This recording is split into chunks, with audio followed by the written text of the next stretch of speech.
Salam Indonesia, Anda menyaksikan berita terkini bersama saya, Mades Kedanekarang. Pendaftaran calon pegawai pemerintah dengan perjanjian kerja P3K di Kabupaten Badung telah dibuka 31 Oktober lalu. Namun, kabar gembira ini justru dikeluhkan guru kontrak pengampu bahasa Bali lantaran tak masuk daftar seleksi yang dibuka hingga 13 November mendatang.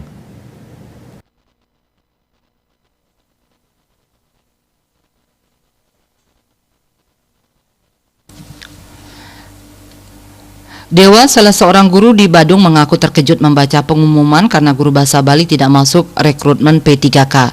Sejak awal pembahasan P3K guru, Dewa merasa optimis dapat ikut dalam seleksi lantaran telah memenuhi syarat. Ia berharap ada solusi sehingga pihaknya bisa ikut seleksi P3K. Kepala Dinas Pendidikan, Kepemudaan dan Olahraga Badung, I Gusti Made Dwi Payana mengatakan, formasi guru bahasa Bali memang tidak ada di pusat. Kondi Payana mengatakan, formasi guru bahasa Bali memang tidak ada di pusat. Kondisi ini juga berlaku bagi seluruh guru bahasa daerah se-Indonesia. Menurutnya, guru bahasa Bali sementara belum dapat mengikuti seleksi P3K. Guru bahasa Bali ini nantinya akan masuk prioritas 4 yang kedepannya akan dilakukan tes kembali. Namun hal ini tentunya masih menunggu ada tidaknya formasi yang dibuka.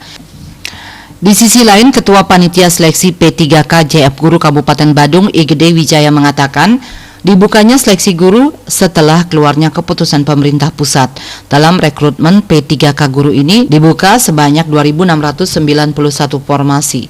Guru yang boleh mendaftarkan diri di P3K jika sudah tercantum secara lengkap dan terinci dalam pengumuman. Dalam rekrutmen ini, Kepala Badan Kepegawaian dan Pengembangan Sumber Daya Manusia Badung ini menyarankan guru kontrak agar mendaftarkan diri di formasi yang ada di tempatnya mengabdi. Berita terkini bersama Minyak Apun Ganapati, Usada Bali, keluarga sehat. Update terus informasi Anda dengan subscribe dan like YouTube channel Bali TV @newsbali TV. Tetaplah bersama Bali TV. Salam Indonesia.